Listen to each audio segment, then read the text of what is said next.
बंधु आज आए प्रेस कॉन्फ्रेंस में और पार्टी के मेरे साथियों को मैं थोड़ा सा एक बार इंट्रोडक्शन करा देता हूँ। मैं एडवोकेट संजय बुरा, जिला प्रधान आम आदमी पार्टी हिसार। हमारे साथ हमारे संगठन मंत्री बीएल शर्मा जी, हमारे वरिष्ठ नेता जगदीश तायल जी, हमारे हिसार की आवाज़ प्रवक्ता हमारे श्री एडवोकेट वीरेंद्र शर्मा जी और हमारे बहुत ही होनहार नेता सीताराम भाई। तो आज का जो विषय है साथियों, वो एक तो बड़ी खुशी की बात है कि आम आदमी पार्टी जो बहुत ही कम समय में हिंदुस्तान की राष्ट्रीय पार्टी बनी है। तो ये विषय है, इसके बारे में आपके माध्यम से हम पूरे देश को बधाई देना चाहते हैं। और दूसरा, गुजरात के अंदर जो हमें वोट शेयर मिला और दिल्ली के अंदर हमें एक तरफा जो जीत मिली है एमसीडी चुनाव में, 15 साल का वहाँ बीजेपी का शासन था, उसको समाप्त करके, उस कुशासन को समाप्त करके आम आदमी पार्टी एक तरफा जीती है। और इसी उपलक्ष्य में हम कल पूरे हरियाणा में एक विजय यात्रा जुलूस के रूप में निकालेंगे। उसके लिए आप सबको निमंत्रण हमने दिया था आज, और यही हमारा आज का विषय रहेगा।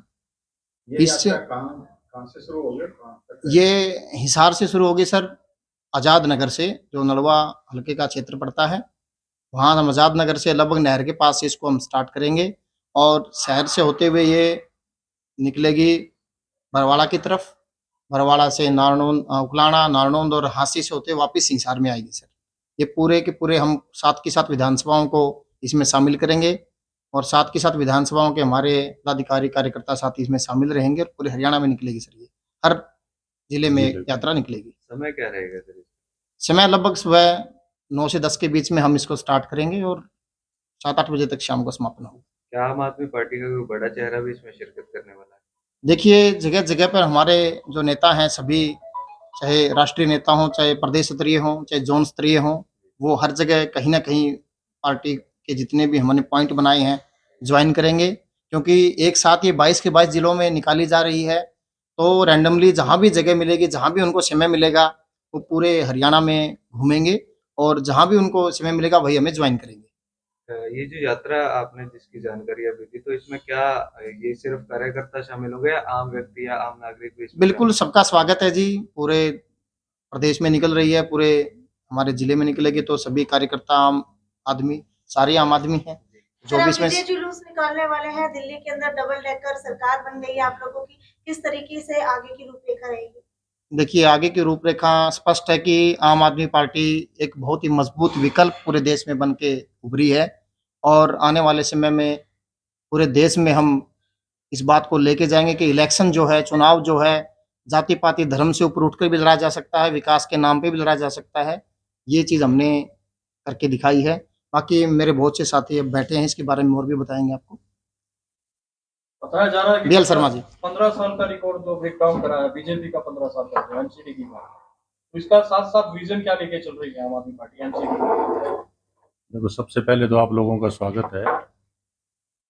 संजय भाई ने अपनी बातें रखी और इसके साथ मैं ये कहना चाहूँगा कि 2022 हमारी पार्टी एक विशेष साल रहा है। सबसे पहले हमने पंजाब के अंदर सरकार बनाई, उसके बाद हमने वहाँ से 7 सांसद हमारे जो है ना राज्यसभा के अंदर भेजे। उसके बाद गोवा में इलेक्शन हुआ, वहाँ हमारे को 2 विधायक आए, 6-7% वोट वहाँ से हमारे को मिले।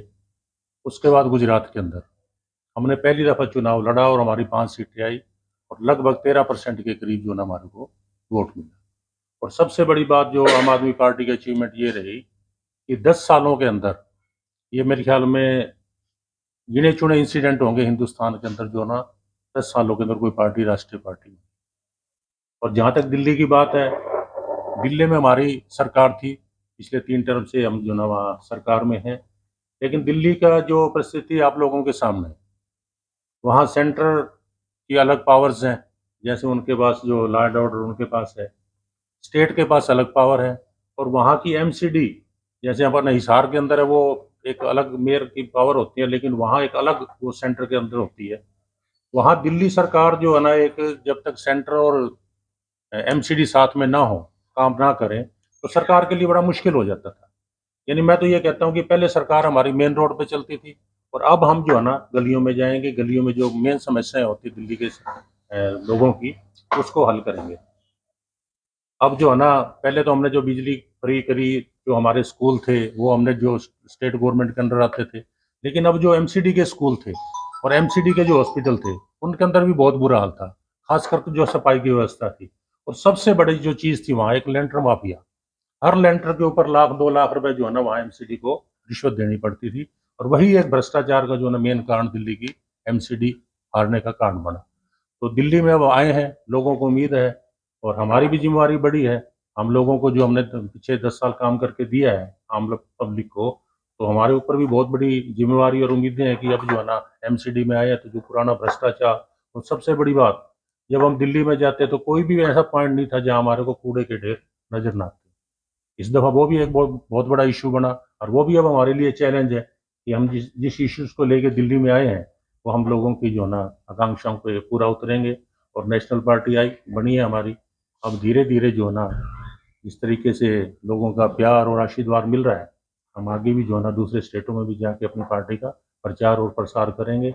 और जो हमारा मेन एजेंडे हैं, जैसे शिक्षा का है, स्वास्थ्य का है, बिजली फ्री का है, लोगों को पानी मुहैया कराना और लोगों को रोजगार देना, इन इश्यूज को लेके ही हम हिंदुस्तान में जाएंगे। और ना कि हम जो है ना जैसे बीजेपी या दूसरी पार्टी की जात पात के ऊपर वो सरकारें बनाती रही हैं, उससे हम जो है ना दूर रहने की कोशिश करेंगे। दिल्ली के बाद पंजाब और उसके बाद दिल्ली के एमसीडी चुनाव में अच्छी परफॉर्मेंस करने के बाद आने वाले हरियाणा के जो 2024 के चुनाव है उसमें आम आदमी पार्टी अपने आप को कहाँ देखती है? बिल्कुल, आम आदमी पार्टी जो है ना, सबसे बड़ी हमारी पार्टी के अंदर कमी क्या थी कि हम उभरती पार्टी थे, हमारे पास कार्यकर्ताओं की कमी थी।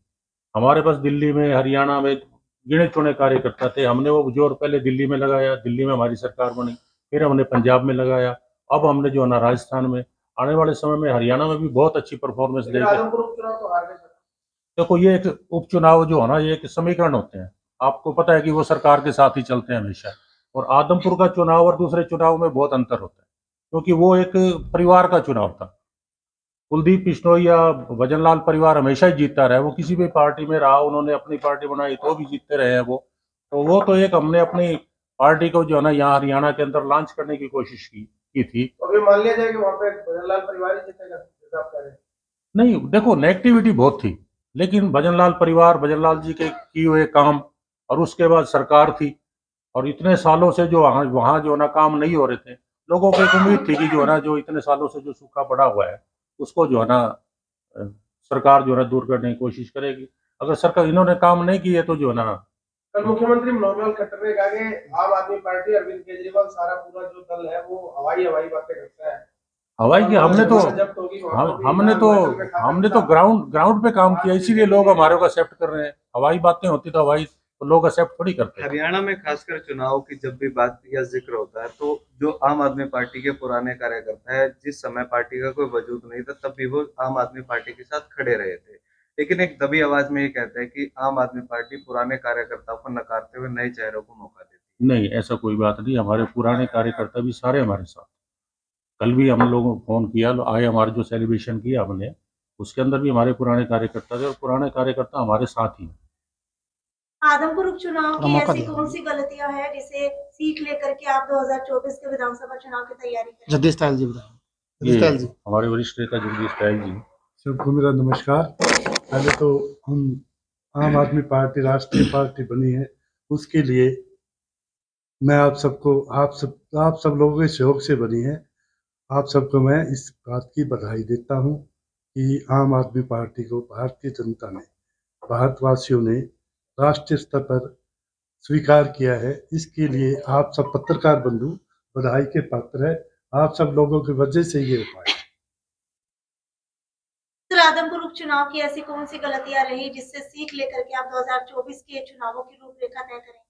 आदमपुर चुनाव में कोई गलतियां नहीं रही। आदमपुर चुनाव में जो हमने प्रदर्शन किया, जो हमें अपेक्षित था वह चला। हम घर घर गए, आदमपुर के गांव के अंदर 52 गांव थे, 52 गांव के अंदर घर घर हमने अपील की कि आम आदमी पार्टी को, माननीय अरविंद केजरीवाल जी को की नीतियों पर वोट दे, उनको समर्थन दे।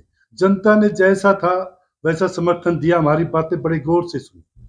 जब भी हम किसी घर में गए, चाय पिलाई गई, हमें लड्डू खिलाए गए, ये कहा गया कि आपकी बात बहुत बढ़िया है, हम अब की बार आपको वोट ये तो कुलदीप नहीं बिश्नोई दे भी कहते थे कि आदमपुर आओगे तो लड्डू भी खिलाएंगे, चूरमा खिलाएंगे, हाँ। खीर खिलाएंगे, लेकिन वोट सिर्फ कुलदीप बिश्नोई को देंगे। उसके नहीं, तो वही हुआ वोट आपके साथ। नहीं, हम तो अपना प्रचार करना था। हमने ये करना था कि हम आम आदमी पार्टी आम लोगों की पार्टी है, जो कि स्वास्थ्य पर काम करती है, शिक्षा पर काम करती है, बिजली पर काम करती है, लोगों के उत्थान के लिए काम करती है। आप बिजली, स्वास्थ्य, शिक्षा के जो आप मुद्दे बता रहे हैं, हरियाणा के अंदर आप इसे कैसे देखते हैं? क्योंकि हरियाणा के लोग, जैसे कि आपने आदमपुर उपचुनाव के अंदर देखा, इन मुद्दों को महत्व नहीं देते हैं। महत्व तो अब गरीब आदमी, जैसे मीडियम क्लास ज्यादा है यहाँ पर, गरीब आदमी को बिजली की आवश्यकता है। लेकिन सर, ग्राउंड लेवल के ऊपर कैसे इसको बनाएंगे? ग्राउंड हम प्रचार करें, ग्राउंड लेवल पर लोगों को समझाएंगे, लोगों को शिक्षा के बारे में समझाएंगे। जैसे आपने कहा कि ये कोई मुद्दा नहीं है, मुद्दा क्यों नहीं है जी? आपके बच्चे हमारे बच्चे हैं। आज सर, मैंने कहा कि मुद्दा है, लेकिन आप हरियाणा की जनता को कैसे समझाएंगे? हम जैसे दिल्ली में काम किया, हम यहाँ पर भी काम लोग करेंगे, कहते ग्राउंड हैं लेवल कि काम हरियाणा करेंगे। का चुनाव और दिल्ली का चुनाव बहुत अलग है। लोग कहते हैं, परंतु आम आदमी पार्टी तो नहीं कहती। नहीं, आम आदमी पार्टी, दिल्ली में भी लोग कहते थे कि केजरीवाल कैसे आ जाएगा, परंतु वो आया। गुजरात में हमने 13% वोट लिए। मोदी जी और अमित शाह जी कहते थे कि हाँ कैसे नहीं होगा, कुछ भी वो नहीं तो होगा। बीजेपी की नीति थी कि आपको उछाया जाए ताकि कांग्रेस के वोट कट जाए। ये तो उनका काम हो गया। ये आपने तो बीजेपी उन का लोग काम ही सोच। एमसीडी में नहीं दिए। नहीं, बीजेपी ये का काम आसान कर दिया। बाबू जी, ये तो आप उन लोगों की सोच जो हमारे विरोधी है। हम किसी के वोट काटने के लिए खड़े चलिए नहीं हुए। हरियाणा की बात कर लेते हैं। आप दावा कर रहे हो कि भाई हम सरकार बनाएंगे, चलो हम आपका दावा मान लेते हैं। संगठन आपका है ही नहीं, ना कोई प्रदेश संयोजक है, ना जिला संयोजक है। क्यों नहीं है जिला संयोजक? आपके सामने बैठे हैं, आप कभी आपके सामने बैठे हैं। कभी हटा देते हैं, कभी बढ़ा देते हैं, यही खेल। नहीं, आपने नॉलेज बढ़ाइए श्रीमान, आपके सामने बैठे हैं, आपकी नॉलेज बढ़ाइए। कभी भी कोई भी आपका ऑफिशियल डॉक्यूमेंट नहीं आया दोबारा, जब आपको पहले एक बार बंद कर दिया गया था ऑर्गेनाइजेशन, वर्बली कहा गया कि आपको बनाया गया है। श्रीमान जी, ये आया क्यों नहीं जी? सब कुछ आया है, सब कुछ आया है जी, सब कुछ आया अब है। मीटिंग के प्रदेश अंदर संयोजक कब तक बन जाएगा? प्रभारी जी ने, मुख्यमंत्री का दावेदार कौन है हरियाणा का? मुख्यमंत्री का दावेदार, मुख्यमंत्री जब बनेंगे, कांग्रेस का जिलाध्यक्ष कौन है जी? कांग्रेस का जिलाध्यक्ष कौन है? कांग्रेस का जिलाध्यक्ष कौन है? जिला प्रभारी तो है। बाबू जी जिलाध्यक्ष भी, सारी चीजें आपके सामने हैं, आप गौर कीजिए। और रही बात प्रदेश की, तो प्रदेश स्तर पर हमारे बहुत से नेता काम कर रहे हैं, बहुत से नेता हमारे नेशनल लेवल के हमारे प्रदेश में काम कर रहे हैं। लगातार संगठन बढ़ रहा है, हमने बड़ी बड़ी रैलियां करके दिखाई हैं। अभी पिछले दिनों आपने जिला परिषद में देखा होगा, 6 पार्षद हमारे सिरसा जिले में बने हैं। आपकी नॉलेज के लिए बता दूं कि हम सेकंड लार्जेस्ट पार्टी है पूरे हरियाणा में। जिला परिषद चुनाव में हमारी लगभग 100 लोग लड़े थे, उनमें 15 हमने जीते हैं। बीजेपी 150 पे लड़ी थी और 22 पे जीत पाई है साहब। सिरसा में उनके पास 2 पार्षद नहीं है। आप देखिए चीजों को, ग्रामीण स्तर पर हम किस लेवल तक पहुंच गए हैं। बाकी बातें हमारे वीरेंद्र शर्मा जी प्रवक्ता वो बताएंगे आपको। बुरा जी, एक बात हुनर फैलता है कि बीजेपी टीम बी कहलाई जाती है आम आदमी पार्टी, गुजरात में सुनने को मिला है। तो इसको आप क्या समझते हैं? देखिए, मैं आपको बताऊं, अगर ऐसा है, अगर ऐसा होता तो हम दिल्ली में लगातार बीजेपी 15 साल से वहां एमसीडी में थे, हमने उनको हराया और लगातार 2 बार से वो प्रयास कर रही है हमें हराने का, हमें तोड़ने की। और ऐसा व्यवहार की, जैसे दुश्मनों जैसा व्यवहार हमारे साथ वहां किया जा रहा है। हमारे भगवंत मान जी चमत्कार की बात कर रहे थे जिस दिन एमसीडी जीते हैं, शाम को बोले एक चमत्कार होगा गुजरात में, बट एक्सपेक्टेशन से बिलो दिखा। देखिए, चमत्कार से कम नहीं है कि इतनी छोटी पार्टी 10 साल में एक नेशनल पार्टी बन जाती है, 13-14% वोट लेती है ऐसे स्टेट में, जहां पर आप वहां भी संगठन की बात की जा रही थी कि संगठन नहीं है, उसके बावजूद भी हम 13-14% वोट लेते हैं और हम 37 सीटों पे बहुत कम अंतर से आ रहे हैं, 37 सीटों पर श्रीमान, और 5 पर हम बड़े अच्छे तरीके से जीते हैं। भी जीत मान रहे हैं आप? बिल्कुल मान रहे हैं जी, हार के भी जीत मान रहे हैं। और ये पहली लड़ाई थी हमारी वहां, और पहली लड़ाई इतनी मजबूती के साथ लड़ी है, अगली लड़ाई में हम एक तरफा जीतेंगे। नेशनल पार्टी तो हमारे को गुजरात नहीं बनाया। गुजरात नहीं बनाया, गुजरात की जनता का बड़ा आभार है। एमसीडी का इलेक्शन आपने जीत लिया है, हिसार के अंदर 1 साल के अंदर मेयर के चुनाव भी होने वाले हैं, उसकी रूपरेखा कैसी रहेगी? वीरेंद्र शर्मा जी बताएंगे, हमारे प्रवक्ता।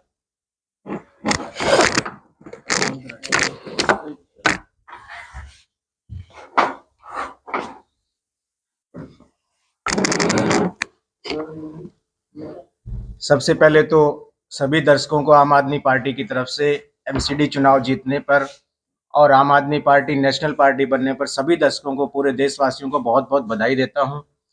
और जैसा कि आप साथियों के 2-3 क्वेश्चन आपने पुट किए कि आने वाले मेयर के चुनावों में आप लोग क्या करेंगे, शर्मा जी ने पूछा कि संगठन के विस्तार के लिए आप क्या करेंगे, और कल की जो हमारी रूपरेखा है, कल का हमारा जो रोड शो है उसके बारे में आपका समय शेड्यूल क्या होगा।